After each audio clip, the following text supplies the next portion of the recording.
Anyways, John, it's like getting a little crazy out there, isn't it?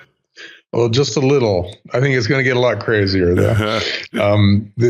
I'll go out on a limb and say the second half of the year is going to be very volatile. And then early in 2019 will be great for precious metals. So let's revisit those predictions in a few months and see how it goes. Absolutely. Well, as we speak now, gold is down at $1,227.50. I got to say, it took me by surprise. I wasn't expecting this hit to happen. And silver down 19 cents to $15.57 the ounce. I don't want to say it's a great buying opportunity, but I think that they're really oversold, and they're going to come screaming back. You know, something will happen somewhere, and all of a sudden, forget it. I mean, look, John, oil has gotten hammered. It was at 75. And all the good cycle guys I know say it can't maintain $75 the barrel. Sure enough, you know, it's down to 67.5 the barrel. I mean, that's a big decrease. So something to think about. We'll talk about that later. In the meantime, we have a question from Daniel. And he said, next time you have John Rubino on, which is now, who I think is the best on your show, kudos to you, John, ask him, what are the dynamics when a foreign country sells their U.S. Treasury holdings? Are they paid in U.S. dollars on an original balance sheet held by the Treasury Department, or paid in gold or physical dollars? I mean, well, I guess if you're Iran, you get paid by physical dollars, but I don't think anyone else. And he goes on to, he just wants a better understanding of what will happen when these companies dump their treasuries, and what will happen with all the dollars created. And he said a while back, I asked Andy Hoffman the same question, and all he could say is, it's fake. Everything is fake. So, and that's no slap at Andy. I mean, you can't argue with him there. So country dumps its treasury holdings like supposedly Russia has done or is doing. It's kind of like, in a way, pointless, isn't it? Because they just get dollars back. No, they get their local currency back in a lot of cases. For instance, first of all, about the physical thing, nobody ships physical dollars around the world anymore. It's all electronic. And unless we're paying off a dictator or something like that, you know, remember in Iraq during the Iraq War, they would find warehouses full of dollars. Same in billions of dollars, but then they all disappeared. Nobody knows where they are. Yeah, it's like somebody's sitting pretty. Hey, same thing happened in Afghanistan, because they just pay off the warlords in paper dollars, but that's the exceptional case. Those are outside the norm of international monetary practice, right? Yeah. So let's look at China for an example of how it works in the real world. It's all electronic, first of all. There's just debits and credits transferred electronically from one bank account to another. But China uses its foreign exchange reserves in part to stabilize its own currency. For instance, if yuan is going down, they'll sell some of their treasuries to maybe a Chinese bank, and they'll get yuan for those treasuries. And that lowers the domestic money supply, so it supports the value of the currency, and vice versa. If the yuan is too strong, the Chinese central bank will step in and buy some treasuries from a bank on the open market and give them newly created yuan, which increases the money supply. So that's the big dynamic out there, where countries use their foreign exchange reserves to manipulate their currencies one way or another, and it's all electronic. It's just we're going to transfer these bits over to your computer account, and they have physical vaults where they store their gold. And presumably they keep some cash. But mostly it's the same way it works with, for instance, your brokerage account. You know, there's no physical money going back and forth, but there's a transfer of ownership from one electronic account to another. Now, when the world, let's say, as is probably coming at some time in the future, decides they don't want to hold treasuries anymore because they don't trust the US dollar, then you'll see people selling them in return for all kinds of other currencies, but generally not US dollars.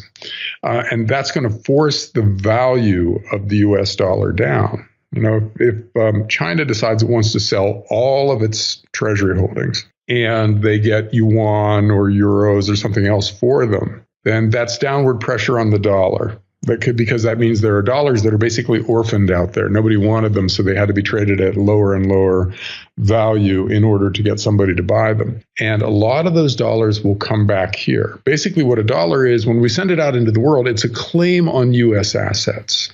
And to the extent that people want to hold those dollars because they perceive them as a good store of value, that doesn't mean anything to U.S. markets. But when people lose faith in the dollar and they want to send those dollars back to the U.S. in return from real stuff, that's another thing that a big bank or a big company or even the sovereign wealth fund of somebody like China can do. They can take their dollars and buy U.S. stuff. They can buy our real estate. They can buy our companies. And that pushes up the price of those things, which manifests as inflation, right? So dollars coming back, which they will at some point to the U.S., will be inflationary. And, we're talking 15 or 20 trillion dollars that are out there in the world.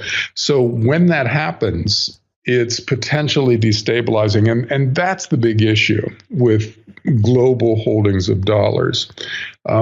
We want them to stay out there and not come back here and cause trouble, but we can't control that if we create too many dollars because people won't want to hold them. They'll want to turn them into real stuff. And a lot of that real stuff will be in the US, where we will then have inflation. And somewhere out there in the future, that eventuality is coming. We don't know when, Correct. But it's going to be one of the big problems we have to deal with in the future. Yeah, I totally agree with you. I think that day is coming. We've managed to stave it off so far. Part of the reason is the infrastructure that the dollar commands, and there really is no alternative to it other than precious metals, cryptocurrencies, which have recently crashed, and put it into hard goods or whatever. But for corporations that need to park billions of dollars overnight or over the weekend, say, they're not going to put it in a Chinese bank. They're not going to put it into Chinese government debt because it just lacks the credibility. Now, probably in all likelihood, someday that will very likely change. We don't know exactly when, but at some point, probably going to change. And then we'll see the true demise of the dollar. But for now, the bulk of every country's reserves are held in dollars. Yes, they've increased their gold holdings, etc. But still, the dollar is the only game in town. But you're right. At some point, that could very well change, and we will suffer the ramifications of it accordingly. Yeah, they're all diversifying. Everybody out there is buying other currencies and gold, and in a lot of central bank cases, equities. So there are other things you can use for your reserves than dollars, but you're right, dollars are still the majority of central bank reserves out there, which is a privilege for us and a source of power for the U.S., but it's something we can ruin. And we seem to be doing our best to ruin it. The central government in the U.S. is taking on immense amounts of debt, and every other entity in the U.S. is borrowing too much money. And we have no choice going forward but to create a lot of new dollars to bail out all these bad debts. And that's going to be a challenge for the U.S. dollar as the world's reserve currency. So that's one of those things that's out there in the future. And I think that gold and silver, to a lesser extent silver, will be among the beneficiaries of this process. Already, China and Russia are loading up on gold. Mm-hmm. And in other words, they're using their dollars, they're selling their treasury bonds and using the proceeds to buy gold. Mm-hmm. There's no reason why they have to stop that. They'll continue until there's a global monetary reset in which gold moves back into the center of the global monetary system. So to the extent that that they have new dollars coming in, they're turning a lot of those dollars into gold going forward. And the percentage of their their foreign exchange reserves that are in dollars will go down. So the trend is negative, but we're a long way from the trend reaching a point where the dollar is the minority compared to gold or something like that. That's still out there in the future. Yeah, agreed. Hey, so we got one other email from a guy by the name of Arno, and says, thank you for your work and great people. I listen to you on my way to work, more productive than listening to the idiots, aka radio hosts, discussing the latest Kardashian shenanigans. I do, however, have two questions. A couple of years ago, I had some savings sitting in a bank account, getting almost no interest. And of course, it was taxable interest. He's in Australia, leaving me with almost nothing to show for it. On advice of some of your previous guests, I bought some Bitcoin at $600 a coin and have been very happy with the growth so far. Only regret was not selling on your advice. And just as a reminder, we put out a little newsletter on December 17th telling everybody to sell half their Bitcoin and their cryptos to lock in the profits, because even though we all knew it was going to infinity, infinity could take forever. So anyways, he's still happy, though. Only regret was not selling on your advice, but I am in it for the long term. You should still think about selling off half of it. I think it's going to go down to that 4,000 range, John. We all know that banks lend out money placed in bank accounts and only a small amount is retained. What will happen if the general population decide to follow my example and withdraw all of their savings and purchase either Bitcoin or gold as a way to protect their wealth? Second question, who determines the fractional reserve percentage of the banks? So it's kind of related to the first question, John. Well, yeah, the government decides bank reserve requirements. In other words, they tell banks how much they have to hold in order to be able to lend against their reserves. And for instance, you see China manipulating that number all the time. In the U.S., it doesn't change very often, but fractional reserve banking is still a time bomb, because it allows banks to create vastly more debt than they have reserves against that debt. So, Claire, what was the first question again? So basically, what happens when everybody goes to Bitcoin and gold? Oh, okay. Well, Bitcoin and gold are basically competing forms of money. So when you take your dollars or your euros or your yen and you buy, for instance, Bitcoin with them, what you're doing is saying, I don't like this one form of money and I do like this other form of money. You're voting with your pocketbook to buy the competing forms of money that are up against the world's government-controlled fiat currencies. So let that go from what it is now, really a trickle, to something more serious. And then you've got a real challenge for the world's fiat currencies. Historically, what we've seen is that governments don't give up that power easily, because the power to make money appear out of thin air is really immense. That's the ultimate power in today's world. And governments have that power for themselves. They're the monopoly creators of legal tender. So to the extent that some other kind of money threatens them, they tend to react as anybody would when an immense amount of power is being taken away from you. And what they're doing with Bitcoin, for instance, right now, is increasing regulations around the world and taxation changes, and generally trying to make Bitcoin and the other cryptos less attractive in the guise of protecting investors. Now, historically with gold, for instance, the U.S. made gold illegal to own for its citizens in the early 1930s and didn't make it legal again until 1971, when we broke the last link between the dollar and gold. So expect to see more and more of that going forward as the natural trend out of fiat currencies and into real stuff, some of which will be cryptocurrencies and precious metals, really gets going. And that's, I think, the big risk in this story. I mean, if you just look at the numbers, obviously gold is going to go up in fiat currency terms because we're creating so much new fiat currency and the supply of gold is only growing at 1 or 2% a year. Obviously, that's going to happen. But the question is, how do governments respond to it? Do they confiscate gold going forward? Or do they regulate it in some way that makes it unattractive? Or do they tax it in some way that makes you a criminal unless you pay most of your profits to the government? Stuff like that is out there and probably also going to happen.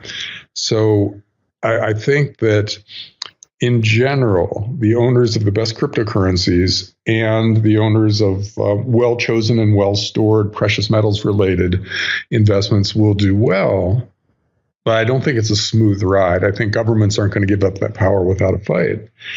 And that's going to be one of the big stories for instance, gold bug going forward. You've got this stuff that's going up, but how do you keep the profit from it? And there's no way to know that going forward because there's no way to know exactly which ways which governments choose to interfere with the workings of the market. That's exactly right. Really, the government has an undeclared war against cryptos until they can figure out how to control them. Arguably, the plunge in Bitcoin came right after, within days of futures contracts being traded on the COMEX. You know, when I wrote about the North American Bitcoin conference, what I said was the really sophisticated players, because the market's so inefficient and so shallow, are in a position to paint the tape and do whatever they want with cryptos and causing you to lose money when you're buying at the top and these crashes happen. And now they can keep the prices down, which is going to be down for a while. But in the end, they are very difficult to regulate. They're very difficult to tax. If you use a public exchange located in the U.S., then the IRS will get your records. But if you're using a foreign exchange, and I'm not encouraging you to do it, it becomes a much harder compliance issue for the government. So, but the fact is, if there's demand, it'll go back up to 19,000 again. The fact is now, because it crashed, the demand isn't there. But that doesn't mean that the demand won't be there. And it might very well be, like we talked so many times, John, it could be a cryptocurrency other than Bitcoin that becomes the beneficiary of demand for alternative currencies. But the search is going to continue on, John, no question about it. Yeah, see, that's the thing about cryptocurrencies that isn't the case in precious metals. We don't know which cryptocurrency is going to win because they're basically pieces of technology. And tech is always replacing old tech with something better. And that could happen to Bitcoin, where Ethereum or some other cryptocurrency turns out to work better for one reason or another, and everybody buys that, and Bitcoin just languishes. So we can't know how that's going to play out because it's technology which is beyond the understanding of most people. Gold and silver are easy to understand, and they have 3,000 years of history. So they may be, they may have less upside potential, though they still do have quite a bit of upside potential, but they have a lot less risk than any given cryptocurrency. So I think gold and silver are part of your risk-free portfolio. Bitcoin and the other cryptos are somewhere further out on the risk spectrum and should be treated that way. Hey, and being in Vancouver here at the Sprott conference, they're making the big announcement, even though it's been out a while, and we've kind of alluded to it a couple times, but it's not going to be a cryptocurrency backed by gold, but what it is gold stored on the blockchain. The custodian is the Royal Mint of Canada. Now, you can always say, yes, governments are corrupt, they're fake. When they need to, they'll steal all the gold in the vaults. And that probably is a concern. However, you've got Sprott involved in this deal. You've got Goldcorp. They're selling their production into it. And you've got TradeWinds, which is a well-known trading platform. So it's a major step. Is it the final step? Is this going to be the definitive gold backing of cryptocurrency? They haven't issued tokens yet to freely trade your gold holdings But it's a major step in terms of unallocated gold storage because you can look on the blockchain and know every transaction that's happened. So you can absolutely show between the auditors saying how much gold is on deposit at that vault and the blockchain showing how much has been transferred into what parties, not necessarily by name, but just by IP address, you can totally establish that the holder is being honest about their actual custody of your cryptos. Okay, good. See, it's nice seeing the combination of gold and cryptocurrencies. And that's always seemed like that was going to be the ultimate end of this process, where we're using the blockchain along with precious metals to create a product or a currency that is better than any of them as standalone entities. And so I love watching this happen, and I'm interested to see how it plays out. Yeah, it's going to be great. There was another outfit. Steve has been bothering me for months, bothering in a positive way, not in a negative. Love getting your emails, Stephen, but saying you got to check out Quintric. You got to check out Quintric. And look, John, you get sick and tired of hearing about all these new kleptocurrencies that are created that are just means of shysters separating you from your dollars. But in this case, they were in Vegas at Freedom Fest. So I interviewed somebody, Jeremy, who's well placed in the company, and he explained it. Also gold backed. So what it is they got their first 5,000 ounces, and they have like crowdsourced monitoring of the vault, and they're going to have auditing. I'm not so sure I trust where the metal is located. It's in the U.S. It's in like Utah, but they seem to think Utah will protect gold ownership if push comes to shove. I don't believe it, but hey, that's what makes horse races. But the point is, you can see the gold in the vault. Now, whether that's a picture of somebody else's gold or not, I don't know. But that combined with the blockchain showing the transactions going in, they did their first 5,000 ounces, and that's worth about $6 million, I guess. And the coins are 1/1000th of an ounce of gold, so they have a value of 1/1000th, whatever that comes out to. So it's roughly $1.20 something right now, each coin. And therefore, they're trying to make the coins as an accepted medium of exchange. I think they've got their work cut out, but hey, this is the creativity that gets unleashed, not just in manufacturing, but in the financial system as well, John. Well, yeah, this is kind of a libertarian fantasy. A whole bunch of different monies are being created out there and then competing in the marketplace. And the best one will win if the market is allowed to operate. Yeah. And that's how you improve stuff. You compete and you come up with new ideas, and the new ideas that are the best ideas win out, and everybody benefits except the people who had less good ideas and go out of business. Hey. Creative destruction works for consumers rather than producers of stuff. And it works for society. Okay. Yeah. So look, I won't get into globalization, China, or the flood of Chinese goods, because I think this is a form of economic warfare rather than free trade. And that's what Trump's been expressing. But we can agree to disagree on that. But the concept of coming up with new methods of doing business, new products, new services, and of course, the older entrenched industries are going to suffer. Just like, well, Tesla's a bad example, but the fact is he's a disruptor. So disruptive technology hitting the staid auto sector, which basically for 100 years plus 110 years, John, their whole life was, all right, it's time for the new model year. Let's put some new buttons on the dashboard and some new bells and whistles and sell it as a new car. And Musk says, no, we don't do that. The car, yes, there'll be model years, but our business model doesn't revolve around model years. We constantly, continually upgrade that vehicle. We will come out with new hardware, and that new hardware will be installed on newer cars. But the fact is, whether you buy a 2015 Tesla, John, or a 2018 or 19, the basic car is the same. Yeah, they got more sensors, different motors, etc.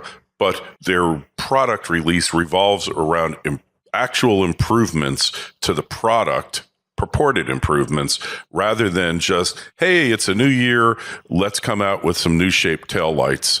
Maybe we'll bring back tail fins because they worked in the late 50s, early 60s, but there's no substantive improvement in the vehicles, although over time you can't deny that cars have improved dramatically from what we used to drive in the 50s and 60s. No question, but it's an evolutionary thing. Musk comes along and makes it a revolutionary move forward in automobile business and technology, which will eventually change the entire industry. Yeah, actually, there are multiple revolutions going on in transportation right now that makes it a really good laboratory for this kind of thing. Because, yeah, you've got electric cars, which are arguably a lot better than internal combustion cars coming along. So they're going to change the basic technology of transportation. You've got ride-sharing services that make it unnecessary for a lot of people to own cars in the first place. And then you've got self-driving cars. Yes. Which also change almost everything about the car business. Because do you want a high-end sports car if you're not going to be driving it, if you're just going to be sitting in the back, or do you want some super safe kind of tank-like thing? So that changes the demand for cars in the market once that technology works.